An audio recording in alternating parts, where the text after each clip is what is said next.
Fala galera, finalmente terminei a leitura aqui da edição número 32 de Berserk. E o que eu tenho a dizer é que essa obra é escrita há 30 anos por um japonês. É uma das maiores obras de ficção já escritas, tá legal? Por um lado, ele bebeu em muitas fontes religiosas, históricas. Ele não criou isso daqui do nada, entendeu? Ele conta a história de Griffith, um ser humano extremamente ambicioso que gostaria de se tornar um rei.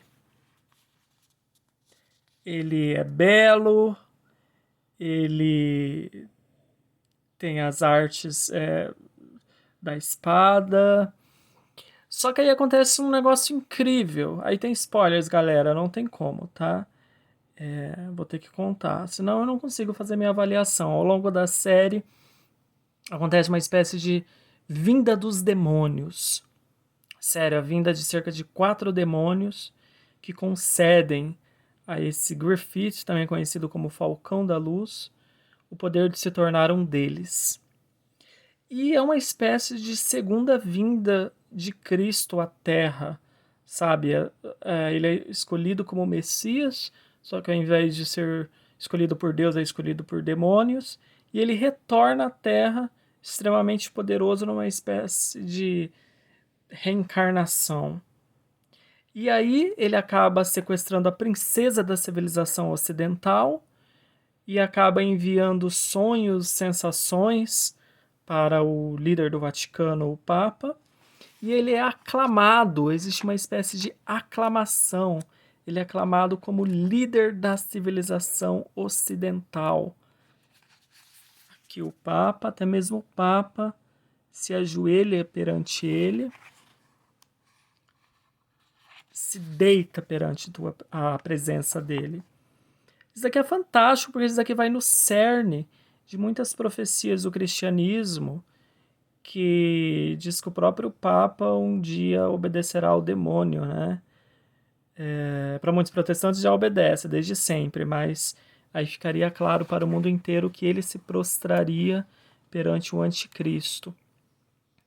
E isso daqui com certeza o escritor aqui da série fez a leitura dessa profecia de religiões ocidentais. E aqui existe uma espécie de aclamação do Griffith, o Falcão da Luz, como salvador da civilização ocidental. Então, assim, o autor ele realmente bebeu de muitas fontes religiosas, proféticas, né? De religiões aqui do Ocidente, o Kentaro Miura, principalmente das religiões protestantes, né? Que consideram o papado um poder maléfico sobre a Terra. E é exatamente aqui o que acontece em Berserk, depois de 30 anos, né? A série está sendo escrita há 30 anos. Existe uma espécie de batalha de Armagedon entre a civilização ocidental e oriental. A oriental aqui é, o chefe dela é esse líder aqui que vocês podem ver na capa, o líder dos Kunshans, que é uma espécie de civilização indiana e chinesa, contra a civilização europeia, que são os países aí que seguem a doutrina do Vaticano. E no final o próprio Papa se ajoelha perante esse Salvador belo que veio com seu exército, né? Que na verdade o Griffith ele é uma espécie de demônio reencarnado, né? Porque ele vendeu a alma para 5 demônios, ele retorna à Terra com o objetivo de ser rei. E é muita simbologia, por exemplo, aqui no rei da civilização oriental, o rei dos Kunshans. Nós temos o olho que tudo vê, né, que é um símbolo demoníaco. Então, assim, e como rei da civilização ocidental, nós temos um demônio, é um ser humano que se tornou demônio reencarnado, no caso aqui o Falcão da Luz, que acaba cooptando, após muitas conspirações, cooptando a princesa da civilização ocidental para o seu lado, e acaba conseguindo a própria bênção do Papa para governar, causando admiração e assombro nos príncipes da civilização ocidental. Então, assim, ele bebeu em muitas fontes, né? Principalmente de doutrinas protestantes, que ensinam, de certa maneira, que isso acontecerá, né? Não que seja totalmente verdade, eu não acredito totalmente da maneira como essas profecias indicam, da maneira como a maioria dessas religiões protestantes ensinam, mas dá para entender que o Kentaro Miura bebeu nessas fontes, né? Ele fez uma obra magnífica, que quem nunca estudou doutrina protestante vai ficar mais impressionado do que deveria, mas isso daqui é copiado de muitas doutrinas de igrejas protestantes, né? Que vê o Papa como uma pessoa enganada. E é exatamente o que ele é aqui em Berserk, uma pessoa enganada sobre a face da Terra por um demônio. Então, assim, é fantástico que seja justamente um oriental que tenha escrito isso. E deu certo porque ele escreveu a obra ao longo de 30 anos. Então ele criou uma obra fabulosa que foi cozinhando a gente em banho-maria.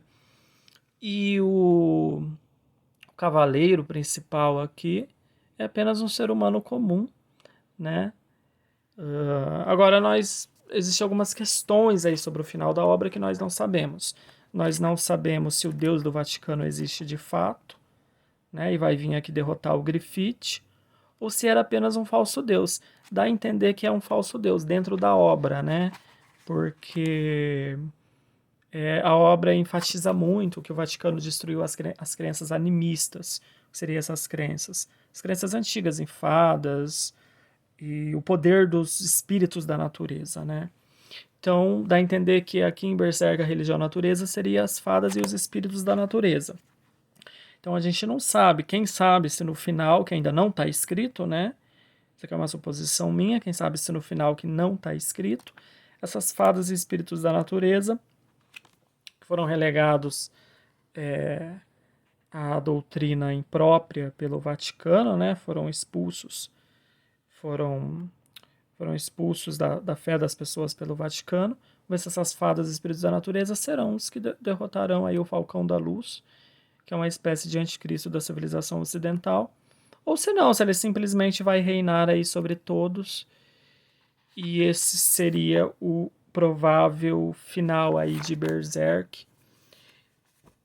E se o herói aqui, o Guts, né, vai conseguir alguma espécie de poder divino, não sabemos, para derrotar aí o Falcão da Luz, o anticristo. Então é isso daí, galera. O Kentaro Miura aqui tá com a faca e o queijo na mão.